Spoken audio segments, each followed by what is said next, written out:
Olá! Em todo o mundo, as mulheres recebem, em média, 20% menos do que os homens. Dados da Organização Internacional do Trabalho revelam ainda que, se houvesse igualdade salarial, o PIB global seria 26% maior. E a pergunta que fica é: como e até quando viveremos essa realidade?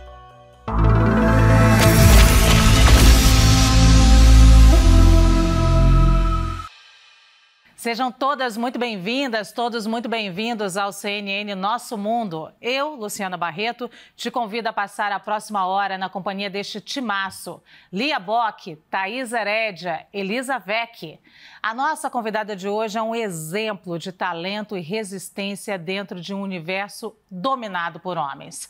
A frase "lugar de mulher é na cozinha", além de esbarrar no preconceito, pode soar traiçoeira por diferentes razões. E um desses motivos é que homens ainda reinam no universo dos grandes chefes. Mas uma jovem que pensava em ser arquiteta decidiu construir sua história na cozinha e vem fazendo fama mundial entre chefes renomados. Ao mesmo tempo, foi obrigada a se arriscar no universo do empreendedorismo. A história é saborosa e quem conta pra gente é ela mesma, Helena Rizzo. Seja muito bem-vinda, Helena, ao CNN Nosso Mundo. Obrigada. Muito Helena... obrigada, gurias. Um prazer estar aqui. Uma honra nossa. Helena, eu quero começar com uma frase que eu vi de um reality show, uma chefe falando sobre você, que é muito inspirador ver mulheres chegando ao topo. Então, misturando com toda essa nossa abertura aqui, eu quero colocar o dedo na ferida e te perguntar: tem machismo na cozinha?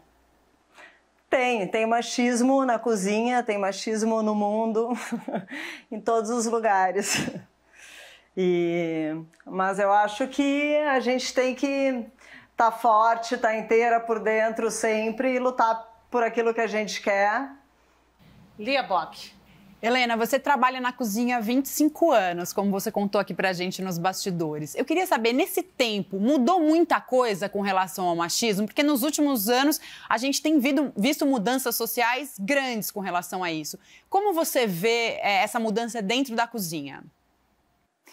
Eu acho que se tinha, né? Assim, na verdade, no meu caso, a gente ficou conversando, que eu fiquei pensando e relembrando da época que eu comecei aqui em São Paulo, quando eu tinha 18 anos, e que as equipes nas cozinhas eram bem diferentes do que são hoje, né? Era muito mais masculina. Não era um pessoal de faculdade, né, porque tinham pouquíssimas faculdades. Em São Paulo, capital mesmo, não tinha nenhuma na época que eu comecei. E era muito um pessoal do Nordeste, enfim, era outro perfil. Mas era um machismo, assim, carinhoso, no sentido, assim, de tipo, você, então, isso aqui é pesado, deixa que eu levo para você. Isso aqui tinha um pouco essa coisa, mas eu sempre me senti muito acolhida, assim, não teve nenhuma situação da gente se sentir constrangida, né, com um apelo, com uma coisa mais sexual. Isso, assim, no Brasil, eu não tive... enfim, a má sorte de passar, mas eu sei que tem muita gente, eu sei de muitas histórias que isso rolou. Lá fora, a mesma coisa, quando eu fui morar lá fora também, assim, a gente não via tantas mulheres nas cozinhas como a gente vê hoje. E em alguns casos eu sentia, assim, tipo, que me mandavam para fazer as tarefas mais... tirar a pelezinha de ervilha... limpar a lulinha, e todo estagiário, quando a gente faz, né, quando a gente quer fazer o estágio, a gente quer estar no passe, né, quer estar na frente.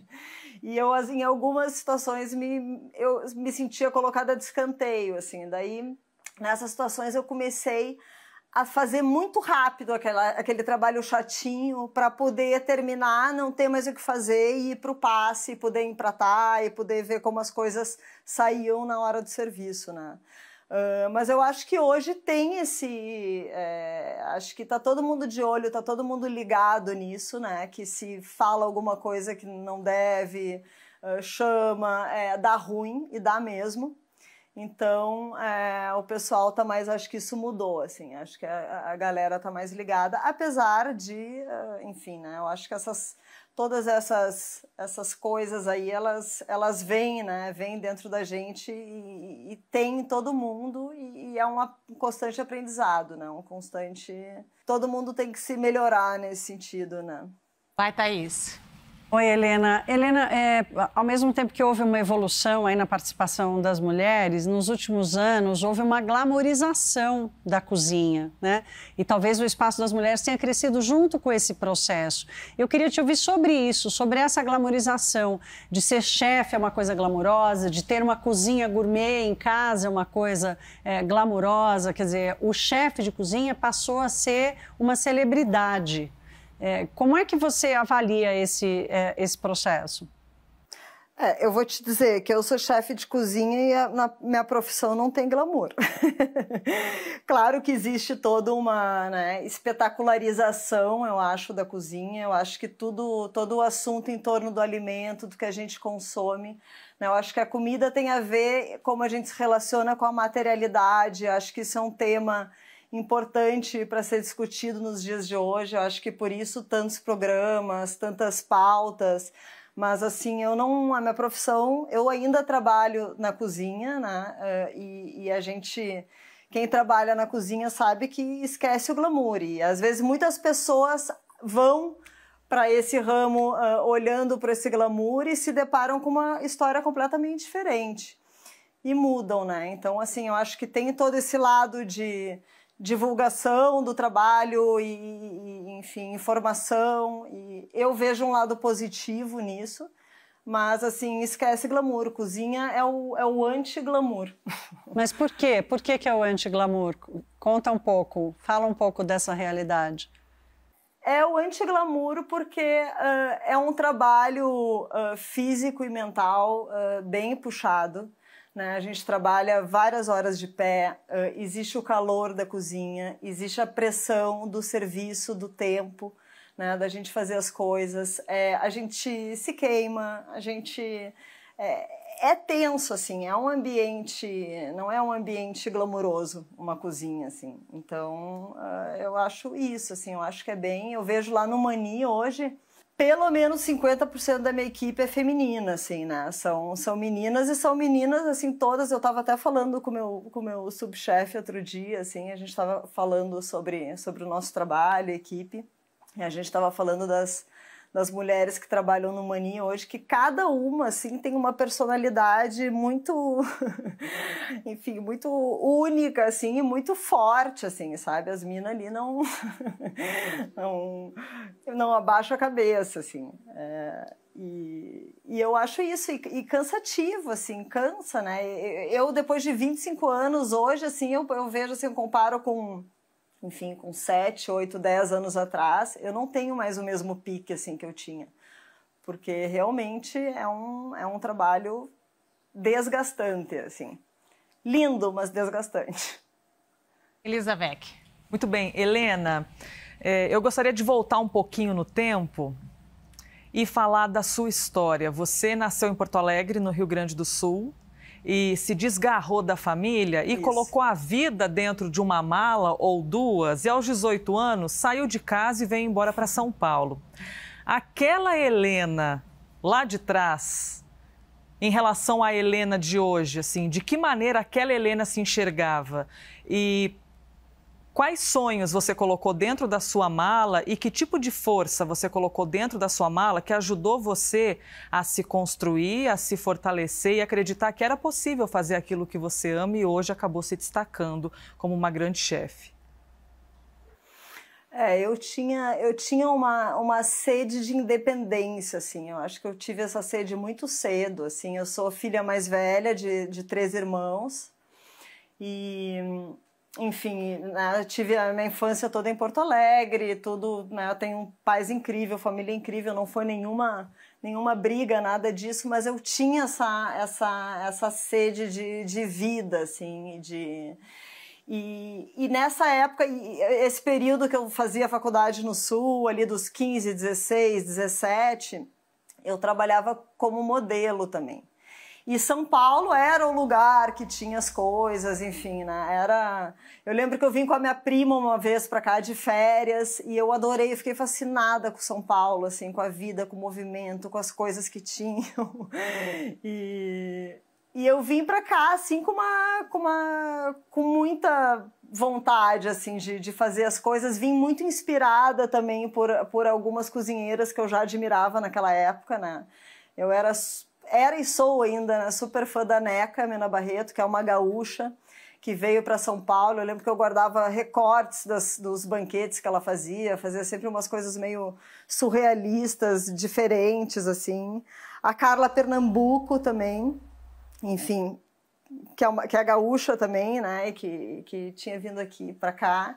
Então eu sabia, para mim, São Paulo era assim, era uma oportunidade de eu fazer todas as coisas que eu sonhava fazer. Então, assim, trabalhar como modelo, poder fazer estágio em cozinhas, né? Ir atrás dessa... Tinha os chefes aqui no Sul, em Porto Alegre não tinha chefe, assim, né? Essa coisa do chefe de cozinha era uma coisa mais dos restaurantes em São Paulo, os restaurantes franceses e italianos. A gente não ouvia falar muito de chefes de cozinha, assim. E eu vim muito, assim, eu acho que com essa... Eu sou uma pessoa, assim, pra frente, assim, né, de caminhar, assim, e mesmo em todos os perrengues que eu passei aqui, que eu passei lá fora, eu sempre me senti muito rica, no sentido de estar podendo fazer as coisas que eu dava a fim de fazer e de ter oportunidade, né, e, enfim... Eu fui bater na porta da Neca, consegui trabalhar com ela, depois consegui estágio com o Emanuel Bassolet, depois consegui trabalhar no Gero, fiz estágio também, então tudo sempre fluiu, assim, eu acho que eu sempre, assim, enfim... Tive essa coisa de agradecer mesmo, sabe? De ser grata por tudo aquilo que estava acontecendo, assim, por pior que a situação tivesse, assim. Helena, só aproveitando momentos, a deixa, né? E cadê a modelo? Onde é que ficou a modelo aí nessa história toda? A modelo tá aí, em algum lugar. Desfilando na cozinha, né, Helena? Exatamente, substituiu a passarela, né? A modelo ficou lá na história. Quero pegar essa deixa aqui, então, da Elizabeth para falar sobre cansaço. Você já usou a palavra cansaço ainda há pouco, acho que já algumas vezes, inclusive.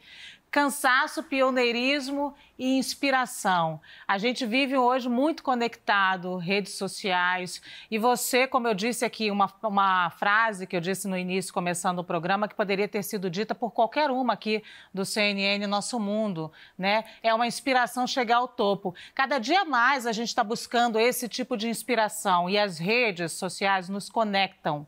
Como você lida com essa exposição e com essa luta e inspiração ao mesmo tempo para outras pessoas?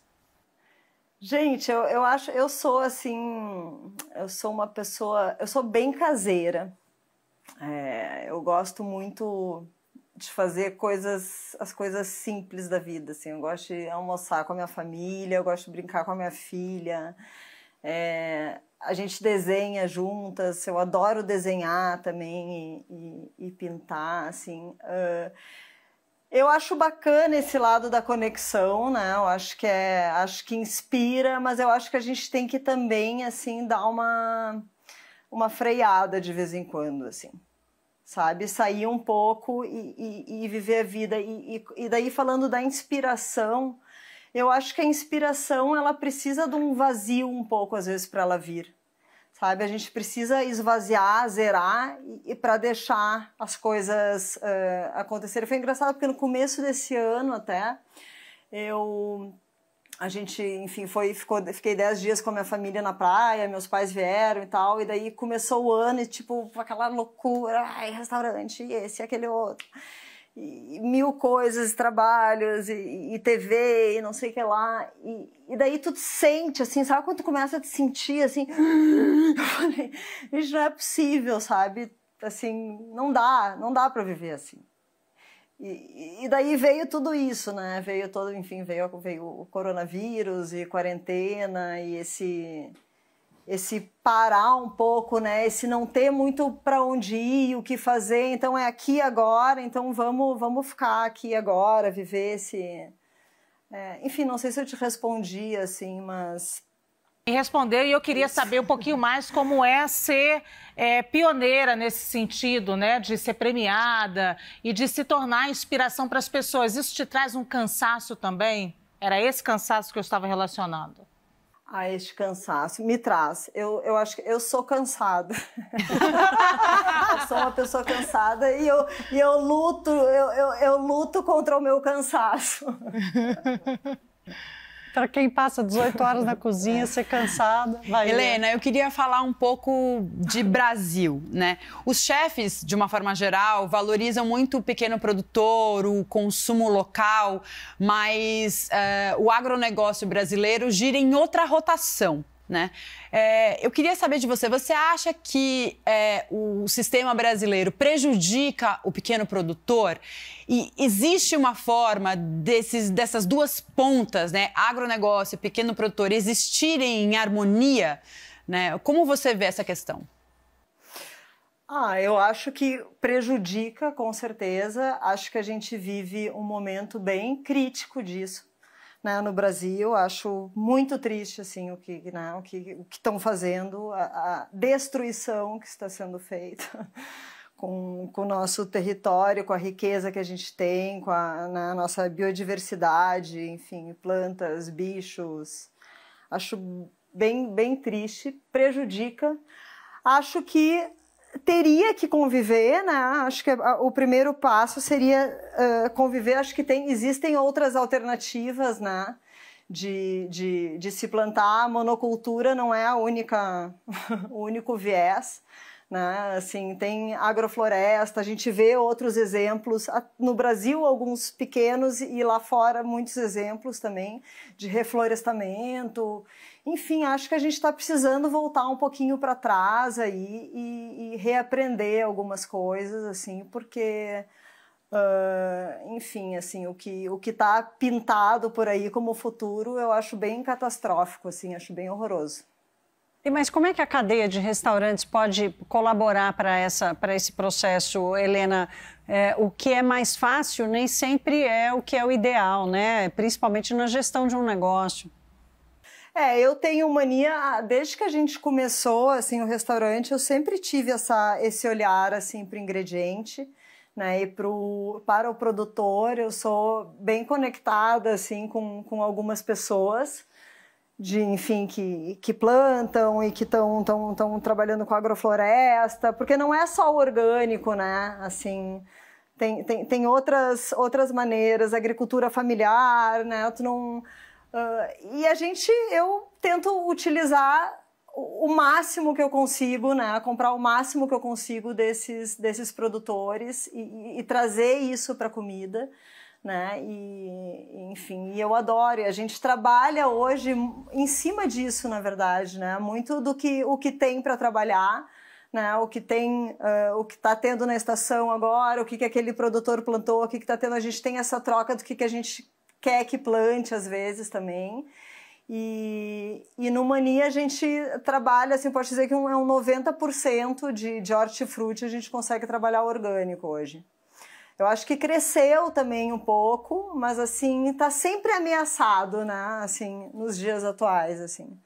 Helena, eu quero fazer um gancho agora, uma conexão com as palavras que Luciana Barreto nos trouxe no começo, fazendo um apanhado de um pouco da tua história, um resumo da sua vida. Ela disse assim, lugar de mulher é na cozinha. E você provou que, de fato, o lugar de mulher é na cozinha. Mas trazendo, aliás, o lugar de todo mundo é na cozinha, né? Para qualquer pessoa, mas trazendo isso para a realidade, assim, da mulher brasileira, para algumas mulheres que acabam enfrentando dentro de casa esse tipo de frase de maneira bastante pejorativa, né? De que seu lugar é na cozinha, a missão da mulher é lavar roupa, você tem que esperar o marido com a comida pronta, você está aqui para servir o marido, uma mulher boa é mulher que sabe fazer uma faxina, né? Uma boa esposa é quem sabe cuidar dos filhos. E aí a mulher fica com uma tonelada em cima delas, né? A mulher fica com uma tonelada em cima dela e cadê a mulher? Então a mulher só serve para servir aos outros e nunca para ser ela mesma. E você transformou isso na sua vida, na sua carreira, né? Você pegou um pedaço dessa mulher e se fez presente uma vitoriosa em cima de um lugar que é dito que o lugar da mulher é na cozinha. Então, para você, o lugar da mulher é na cozinha mesmo? Lugar da mulher é onde ela quiser estar, eu acho. Eu acho que a gente, né, a gente tem que estar onde a gente quer estar e brigar por isso, e lutar por isso. Né? Eu quis ir para a cozinha, quis trabalhar em cozinha profissional, enfim, e é isso, assim, e eu acho que a gente tem que é isso, às vezes tu não, né, enfim, não tem essa, acho que casa, acho que tem que ser tudo igual, assim, não é, né, a gente sabe que não é, mas assim, tem que ser falado, tem que batalhar, assim. Inclusive, tem que ressignificar, né, Helena, a palavra, a ideia do espaço cozinha, né? Porque é o espaço do saber. Talvez isso tenha muito a ver com o cozinha não estar ressignificado com o espaço do saber. É o espaço do saber, é o espaço ao longo da história do Brasil, inclusive foi o espaço do envenenamento. Durante o período de escravidão, muitas pessoas se utilizavam da cozinha para o saber e para o envenenamento. Então, existe uma ressignificação desse espaço cozinha também, né, Helena? Não, totalmente, assim, acho que... Enfim, acho a cozinha, assim, eu gosto muito... Meu marido é músico, assim, e a gente vê que na música eles usam muito a palavra cozinha também, né? Então, eu acho que a cozinha, ela é esse lugar do saber, ela é esse lugar da criatividade, né? Enfim, da elaboração. E como você acha que a gente... É muito bonito ver você falando assim, né? E tem uma beleza muito grande no saber que a gente encontra hoje, principalmente dos chefes que estão aí fazendo um trabalho bacana de resgate da cultura brasileira, dos alimentos.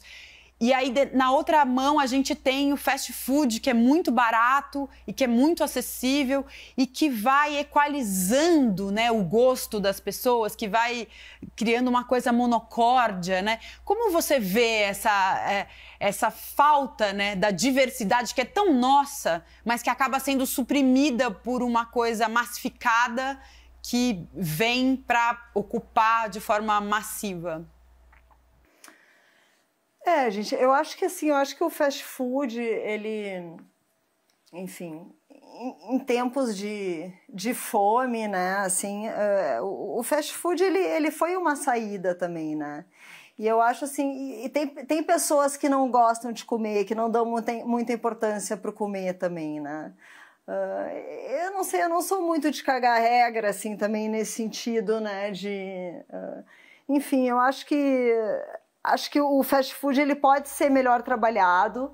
Acho que aí entra a indústria também, né, da alimentação, a comida rápida, assim, né? Eu acho que existem outras possibilidades para serem trabalhadas na indústria de ingredientes, né, visando o ecossistema, né, visando a sustentabilidade, a diversidade. Não precisa ser tudo usar só soja, milho e carne, né, para fazer as coisas. Eu vejo agora assim toda essa onda também que tem dos veganismo, né, e dessas comidas prontas, assim, tem daria para explorar, né? Eu não sou contra assim a tecnologia nesse sentido, mas assim cuidando, né, do planeta, cuidando da terra, né, alternando um pouco esses ingredientes, tentando fazer um jeito que feche essa conta, que feche essa cadeia de uma forma mais harmoniosa. Não sei, pode parecer utópico, assim, mas eu vejo nesse sentido, assim, eu acho bacana algumas saídas para fast food, assim, né, enfim, até assim, olhar um pouco assim para comida de rua, né, para as coisas que se fazem no mundo, né, tem tantas, no México as tortillas, que é uma coisa maravilhosa, enfim, acho que... mas eu entendo o que tu fala, assim, nesse sentido da pasteurização do sabor e de comer sempre, né? Por exemplo, às vezes eu como um McDonald's, também. Ufa! Eu também gosto, às vezes, daquele gostinho artificial do McDonald's. Mas eu entendo que realmente tu comer sempre aquele saborzinho, tarará, enfim, enjoa e é ruim e não é legal. Então, acho que o fast food e, enfim, e a indústria, comida rápida, poderia... trabalhar um pouco mais nessa diversidade aí de opções e de ingredientes, de sabores, né? Falando um pouco do que aconteceu na pandemia, né, de mudanças de hábito, quer dizer, hoje está todo mundo junto, antropólogo, sociólogo, psicólogo, historiador, tentando imaginar qual vai ser o comportamento que surgiu na pandemia que vai permanecer. A frequência aos restaurantes é uma grande dúvida. Qual que é a tua perspectiva, expectativa / esperança? A gente está aberto, né? Eu estou com todos os restaurantes abertos, a gente abriu em agosto e a gente está com dentro do protocolo, com acho que é metade das mesas, 40% de lotação, mas eu vejo assim as pessoas, os clientes indo no restaurante com tanta vontade e comendo com tanto prazer e saindo tão felizes que eu acho que assim que esses hábitos assim, principalmente em São Paulo, que eu acho que é um lugar que as pessoas têm muito esse hábito de sair para comer, acho difícil de mudar, assim, né? Então acho que não... Eu sou otimista nesse sentido, assim. Eu acho que não vão deixar de frequentar. Acho que a gente se acostumou com alguns serviços, assim, né? Talvez de delivery, de pedir coisa, né? Sei, às vezes no supermercado está precisando. Eu nunca tinha usado, assim, esses aplicativos antes. Eu queria comprar um suco, uma água, alguma coisa, eu pegava, né? Ia no supermercado, ia no mercadinho perto de casa. E a gente, hoje, esses aplicativos, assim, essa facilidade de tu pedir as coisas, eu acho que é uma coisa que mudou, assim, que também não sei se vai ficar. Acho que tem uma questão aí do delivery também, que a gente vê, eu vejo quando eu peço aqui em casa, assim, que é o lixo, né? Também a coisa das embalagens, assim, que...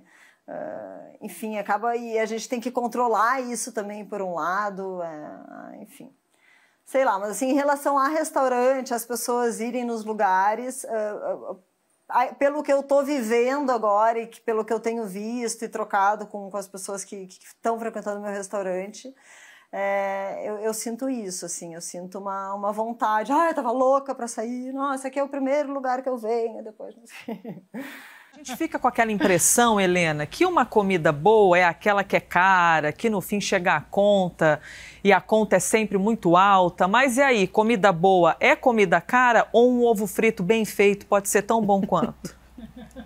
Eu acho que um ovo frito bem feito pode ser tão bom quanto. Acho que não necessariamente. Né? Acho que comida boa é comida bem feita, né? Independente do que seja, né? Assim. É isso, tu comer um pão, né? Um pão feito em casa, saído do forno com uma manteiguinha, com ovo frito, é maravilhoso, né? Depende. Às vezes a comida boa pode ser rara. Porque, enfim, justamente às vezes porque, né, essa facilidade de tu pegar e esse bastantão às vezes que tu tem, né? Enfim, então... tu pegar um frango caipira, né, na roça e comparar com um frango de granja aí não necessariamente vai ser caro o frango caipira, mas é raro, né? O que faz a comida ficar cara? É o ingrediente ou a criatividade do chefe? Eu acho que assim, a comida do chefe, ela não é a comida do chefe, ela é a comida de uma equipe. Então, assim, todos os pratos do Mania, assim, para eu fazer aqui na minha casa, eu preciso de 2 dias, pelo menos, para fazer um prato. Então, isso, assim, eu acho que é importante, assim, que tem...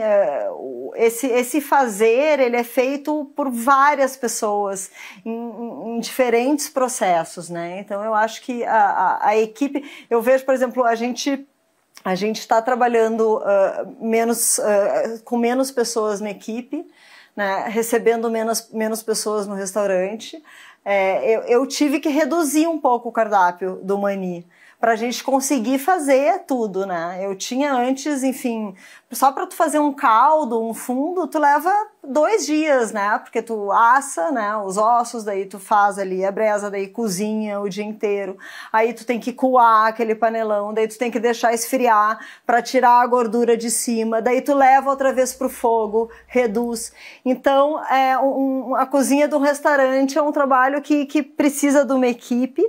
Acho que tem a questão dos ingredientes também, né? Assim, a gente, como eu te falei lá no Mani, atualmente a gente trabalha com ingredientes muito especiais, assim, né? Desde o hortifruti até as carnes que a gente usa. E tem também a coisa do local, do serviço, da louça que tu usa. A louça quebra, né? Estraga, a gente tem uma manutenção. Acho que tudo isso vem na conta na hora que o cliente vai no teu estabelecimento. Eu queria pegar, Helena, a questão do ingrediente. Ainda há pouco a gente falou aqui sobre o custo de produção do produtor mesmo e o agronegócio. Queria retomar isso quando você falou agora do custo do ingrediente. Porque muitas vezes a gente precisa de uma consciência pelo custo de produção do pequeno produtor. Você falou que utiliza vegetais orgânicos, isso é importante. Você acha, e agora eu estou falando de política mesmo, de política pública, você acha que a gente deveria ter alguma educação gastronômica, alguma matéria na escola que fizesse com que nós crescêssemos entendendo o custo de produção, como funciona a produção de vegetais, para a gente um pouco se libertar também desse custo e valor. E também, é claro, precisamos de política pública para o pequeno produtor, obviamente. Queria que você falasse sobre política mesmo, nesse sentido. Eu não sou muito expert não sou tão técnica nesse assunto, assim. Mas eu acho que com certeza, acho que seria incrível, assim, ter essa educação nas escolas, né? Acho que o que acontece muito, assim, e sempre aconteceu, foi que até o produto, né, até o que é produzido chegar no cliente passa por tantas pessoas e o valor que é pago para aquele produtor é tão pequeno comparado com o valor que chega no cliente. Então, acho que isso é uma coisa que a gente já vê uma mudança um pouco, assim, né, de alguns, enfim, tem algumas organizações que estão trabalhando nesse sentido. E dá esse valor, mas eu lembro que eu fui na casa na fazenda de um amigo outro dia que está fazendo agrofloresta e tal, e daí eu fui pegar um feijão dele, daí na hora que eu fui pegar o saco, caiu assim uns grãozinhos de feijão no chão, e daí tipo, deixa. Não, peraí, vamos pegar esse grãozinho de feijão aqui e bota no saquinho. Né? Esse valor assim para o trabalho, né? Eu acho que existe o custo da produção e existe a mão de obra, né? Acho que é punk trabalhar na terra também, né? Algumas visitas que eu fui fazer também em alguns sítios e tal, tu vê também a família, assim, tipo, o pai e a mulher, né? E a mãe trabalhando no campo e os filhos loucos para deixar essa vida e ir para a cidade e trabalhar e fazer outra coisa, porque é um trabalho árduo também, cansativo, quem trabalha na terra, né? Então, acho que essa conscientização, esse saber, se pudesse ter um pouquinho dessa experiência, né? Eu acho que é super, super válido, assim. Eu acho que tem a ver com educação também. E acho que tem pessoas aí mobilizadas, enfim, e fazendo, enfim, batalhando aí, né, na política, em ações do governo para melhorar isso, enfim, eu vejo mais amigas minhas, mas eu não entro muito nessa parte porque eu não entendo mesmo, não é muito minha área. Pia. Helena, a gente sabe que gastronomia e alimentação não são a mesma coisa, mas as duas fazem parte ali, talvez duas faces da mesma moeda, né? Não sei se a gente pode dizer que elas são antagônicas, mas elas estão ali convivendo de alguma forma. E tem um dado do IBGE que diz que 10 milhões de brasileiros vivem em situação de insegurança alimentar, ou seja, passam fome. Como é ser chefe de cozinha, viver nesse universo do Mani, que atende uma elite, que tem um glamour, e viver num país onde algumas pessoas não têm o mínimo para ficar de pé? De vez em quando bate assim uma crise de consciência. Como é estar entre esses dois mundos? Eu acho que a crise da fome ela está muito ligada com o sistema que a gente vive mesmo, né? Assim, eu acho que, muitas vezes assim, tu vê a pessoa que ela plantava várias coisas ali no seu, enfim, tinha sua produção, ela consumia aquilo, de repente, em determinado momento, ela foi obrigada a plantar só milho, ou só, e ter que vender isso, e passou a comprar bolacha no supermercado. Isso acho que isso gera fome, e eu acho que a gente tem a coisa da questão da nutrição também, né, assim, o que se come hoje, né, assim, essa coisa eu acho que tem muito a ver com a indústria também, né, da alimentação. Então, assim, dessa falta de nutrientes, daí toda a problemática que gera, assim, mas eu faço comida, né, para as pessoas, eu não tenho crise de consciência, eu acho que claro que a gente tem consciência do que existe, a gente tenta sempre ajudar da maneira que a gente pode, né, enfim, eu acho que essa coisa da gente comprar, da gente trabalhar com ingredientes orgânicos e olhar um pouco para esses ingredientes e colocar no prato, e talvez isso contribua, mas enfim, não sei até que ponto também, né? Não sei, enfim, é triste. Acho que a gente, assim, essa situação ela se agravou agora, né, com a pandemia, assim. Enfim, mas a gente vê situação, né? A gente vê também muita gente fazendo muita coisa. Agora a gente vai ter o marmitaço logo mais também, né? A gente vê muitos restaurantes mobilizando também em fazer marmitas, e as coisas que sobram também, né, na cozinha, assim, como que a gente poderia, aí talvez entrasse a coisa política, assim, de como a gente poderia aproveitar isso, né, e transformar em alimento algum tipo de desperdício que possa ter numa cozinha, enfim. Helena, vou voltar aqui para dentro do restaurante no pós-pandemia, e eu tenho ouvido de alguns colegas seus que o Brasil vai virar a Europa. Vamos ter restaurantes com pouquíssimos garçons, que o brasileiro é muito mal acostumado, o número de garçons por salão é muito alto, mas que, enfim, toda a crise e as perdas provocadas vão acabar transformando essa cultura, e o brasileiro vai ter que aprender a esperar. É isso que vai acontecer, você acha, na indústria como um todo e no Mani? Às vezes eu tenho a sensação que com essa coisa reduzida, tudo reduzido, assim, parece que fica mais exclusivo, né? Assim, o que eu acho ruim. Mas não sei se vai ser igual à Europa, assim, não... Acho difícil, assim, eu lembro quando a gente abriu a padaria ali, a Padoca, a nossa ideia inicial era a gente fazer uma padaria sem serviço, das pessoas fazerem o pedido no balcão e esperarem serem chamadas na mesa, daí vão, retiram, né, o seu café da manhã, depois colocam. A gente tentou fazer isso, não rolou. Eu não sei muito o que vai ser, assim, sinceramente, assim, eu também não fico pensando muito, assim, eu acho que a gente ali tem vivido muito dia a dia, assim, foi tão puxado tudo isso, assim, tão duro, assim, então... Não rolou por quê? Porque o brasileiro quer ser servido? Porque eu acho que o brasileiro quer ser servido, quer ser mimado, quer muitas opções às vezes, né? Acho que tem um pouco isso, sim. Você sabe com quem você está falando? Quando senta esse tipo de cliente no seu restaurante, esse tipo de brasileiro, Muda o clima do lugar? O atendimento, evidentemente, é o mesmo, todo mundo é cliente. Mas você já passou por esse tipo de situação, Helena? Porque você acabou agora se colocando num local em que o seu nome, mais do que um nome de uma pessoa física, virou uma grife.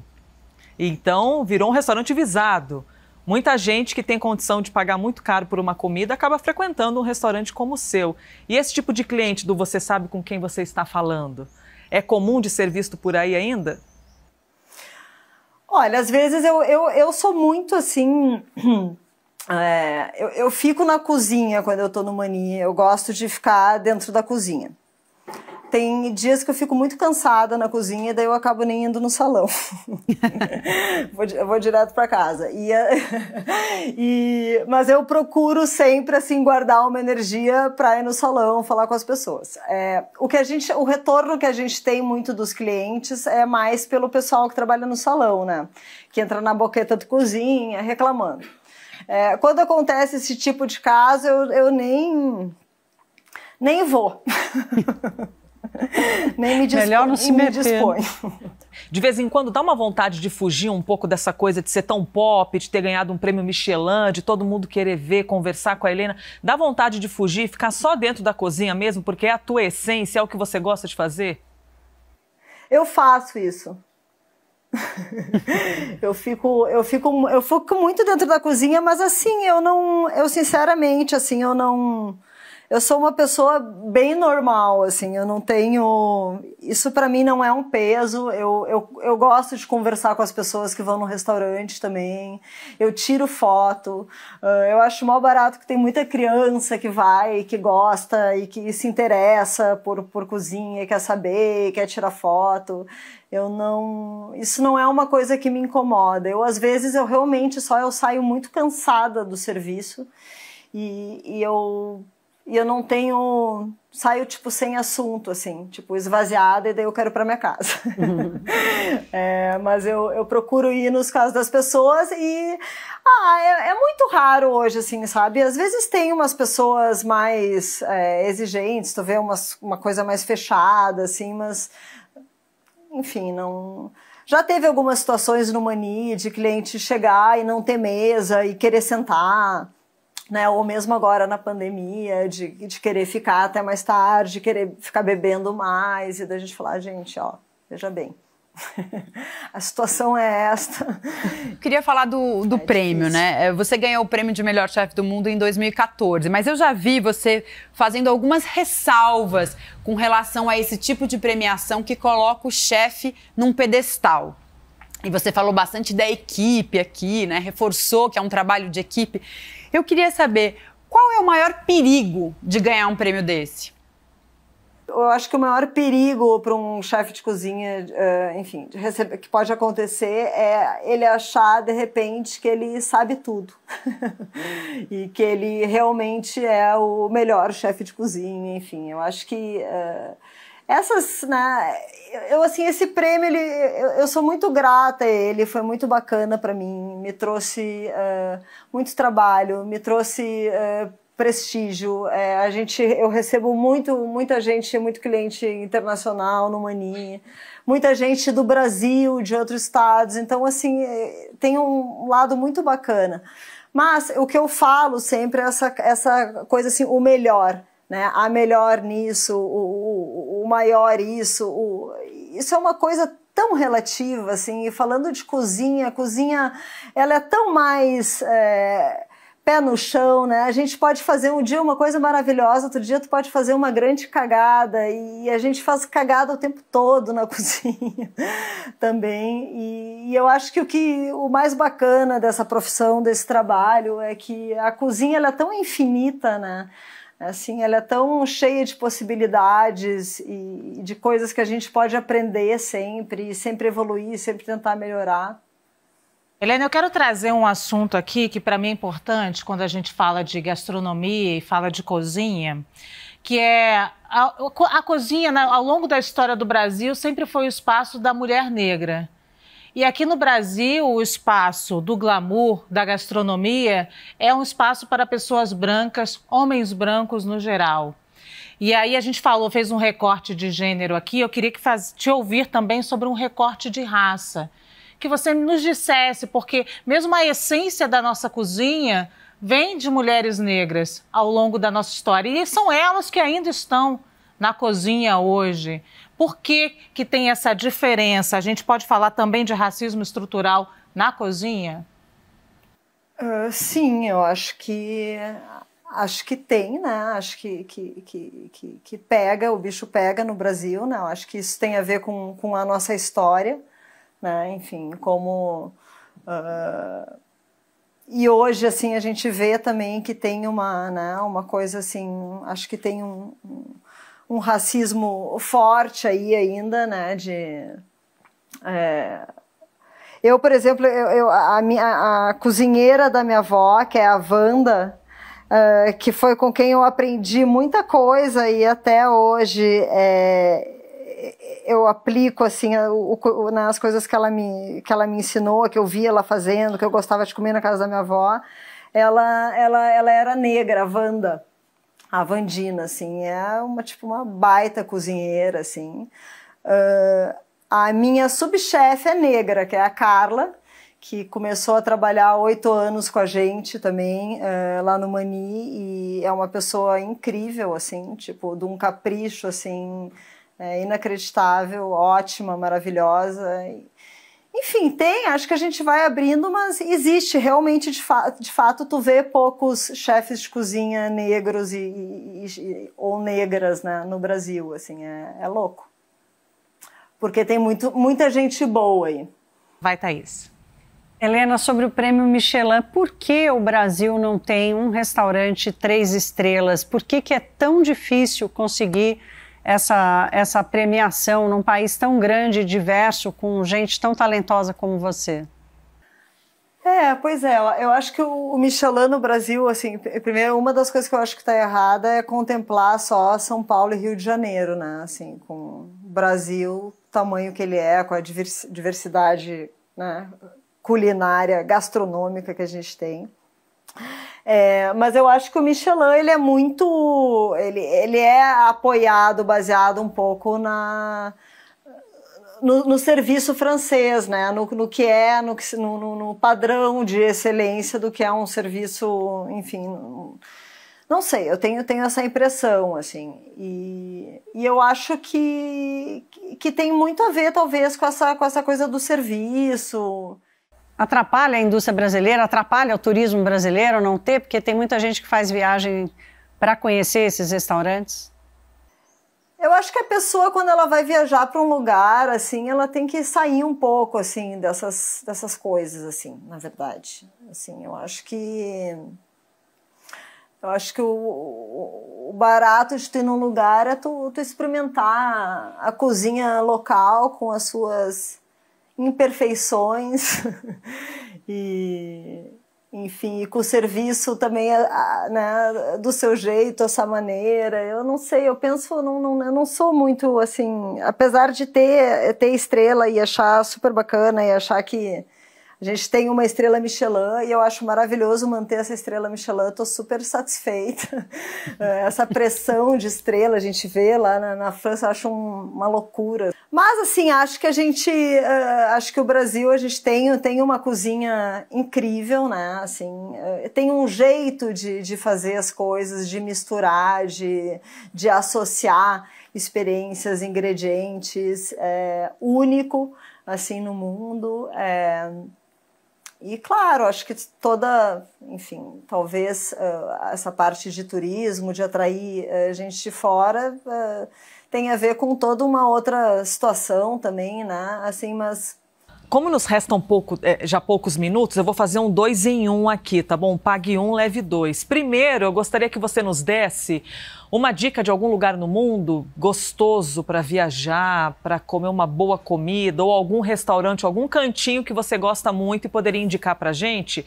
E mais, tem muita gente que quando coloca a cabeça no travesseiro, não se sente muito feliz com a vida que leva.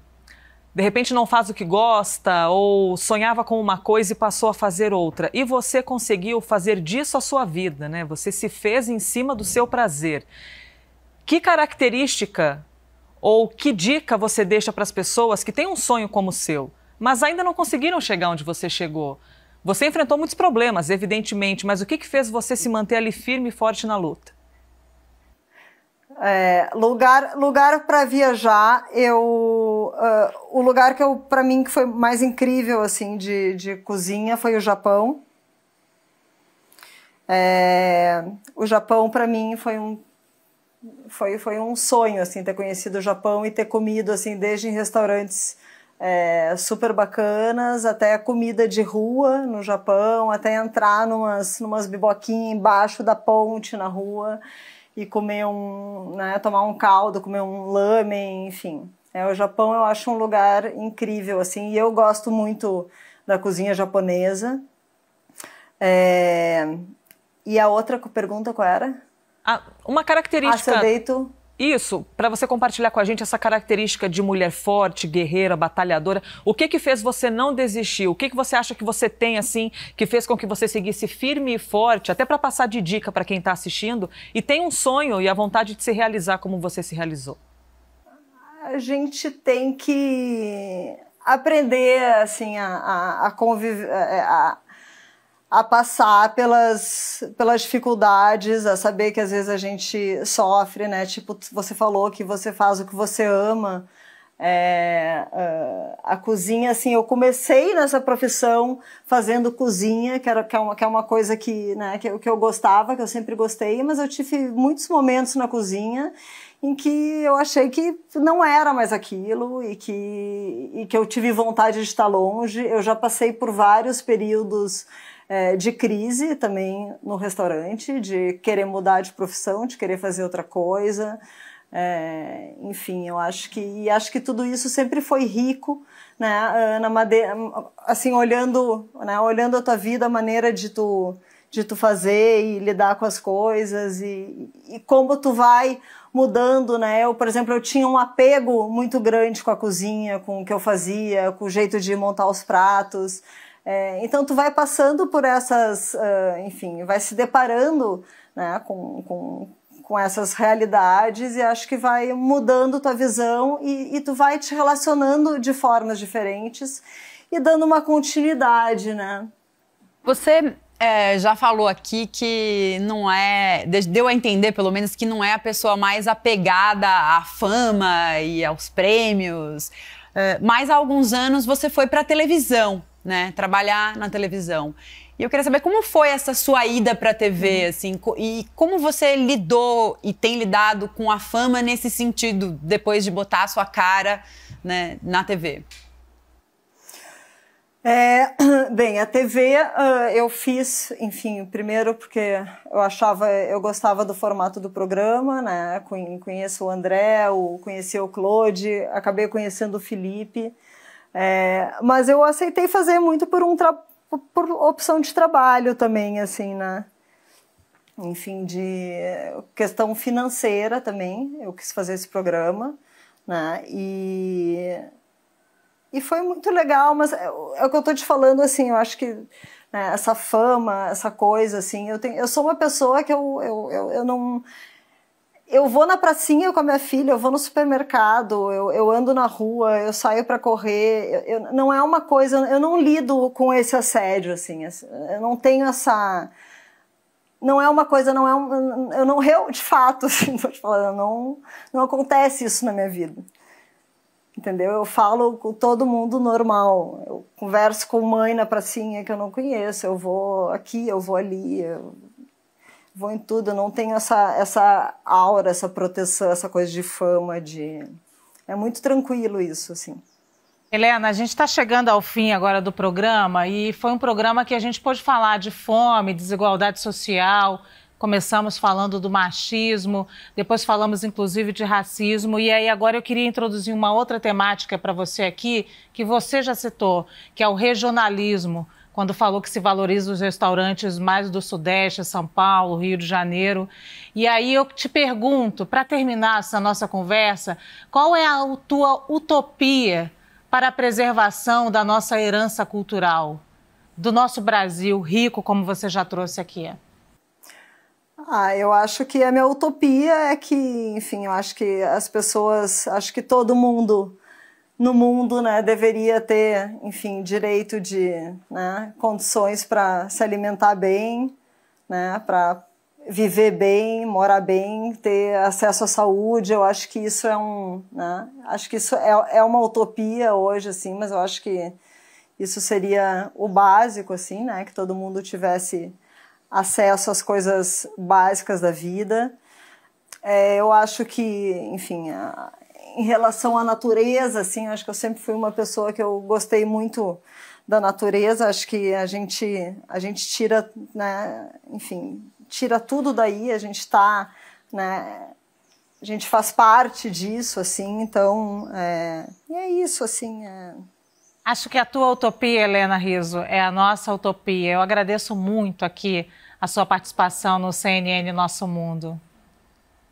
Obrigada, gurias. Obrigada a vocês aí também. E o nosso programa com a chefe de cozinha Helena Rizzo está disponível na íntegra no site cnnbrasil.com.br e também no nosso canal no YouTube, no formato podcast, em todas as plataformas de áudio.